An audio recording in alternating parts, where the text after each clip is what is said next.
Hey, how are you doing? I'm Pastor Fred. This is The Follow Through. We're listening to God. We're also living for Him. So we're going to jump in to John chapter 15. We're going to look at 16 and 17. And I want to take you back for a minute to the playground at school. Now, for some of you, that was just a few weeks ago, but for many of you, it was many years ago, and there was teams were being picked. You had two captains, and don't you hate it when you're picked last? And let me just say that, I think as the years passed, maybe you were the person that got chose first. Maybe you were the captain. And I would be willing to bet that as time has passed, you're not as excited as you were back then about having to do that. Because you realize that you're choosing based on power and strength and speed and all those other things, not on character or integrity. But as time goes on, you learn that those are the most important things. Like those deeper things. Like there's people that needed you to choose them because life was getting into a kind of a desperate area, desperate territory.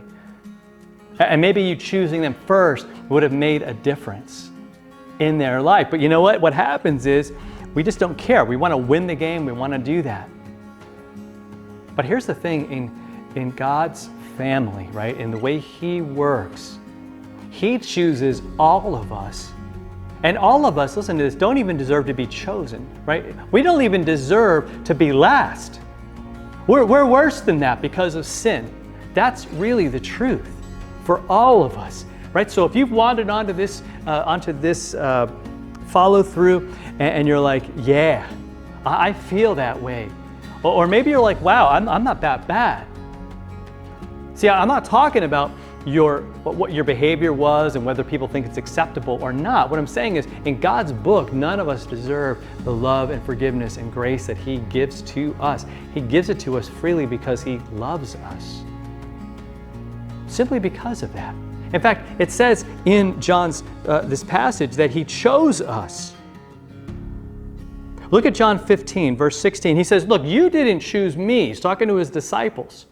And I think He's talking to us. He's like, look, that's not how it worked. It wasn't like you signed up and said, yeah, I want to be part of your thing. Jesus went to each of those guys. One of them was a tax collector who was hated by everybody, was actually working for the enemy, for the Roman government.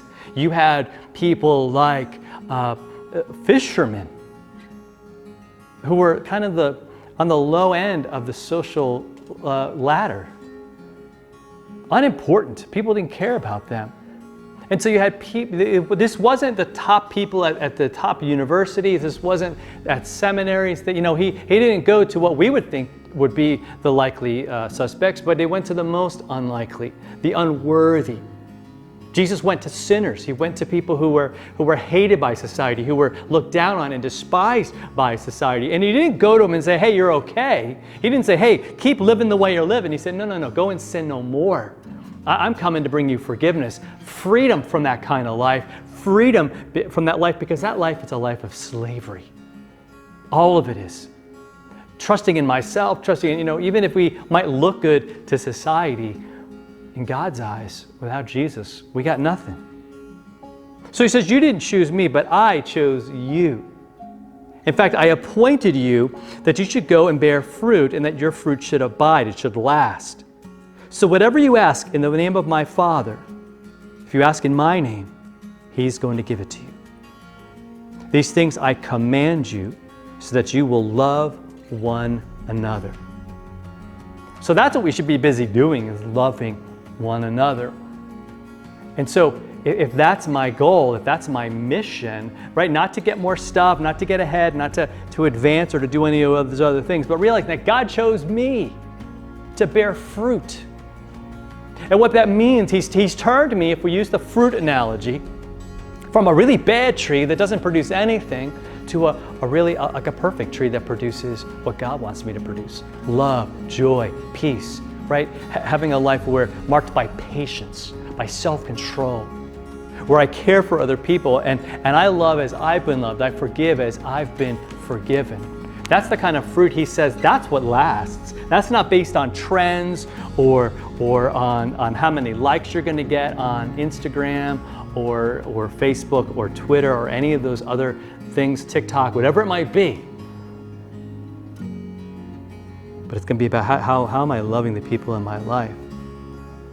And he says, when I ask about those things, Lord, give me the love that I need. Lord, give me the forgiveness that I need. Lord, give me the patience. Give me the peace that I need to love the people in my life, to care for them the way that you want me to care for them. He says, you could take that to the bank. He's going to answer that prayer. He's going to give you that. Not going to give you $1 trillion so that you can go and just buy a bunch of boats and houses and cars. That's not what it's about. No, he blesses us so that we can bless others. He gives to me so that I can give to the people in my life. Now that starts with my family, but it doesn't end there. And I pray, like for me, like for my family, that we say, hey, whatever we have, how can we help others who are less fortunate, who haven't been blessed like us? I mean, that's what he's talking about. See, we're so caught up in what we can get. He's going, no. Be all about what you can give, about how you can give yourself for the sake of other people. He said, that's where contentment's going to come from. That's where true peace is going to come from. So I hope that helps you, inspires you, and maybe takes away some of that guilt and shame, because he took it all on the cross for you and for me. We're free, so let's live that way. Have a great rest of your day, and we'll see you next time for another follow-through.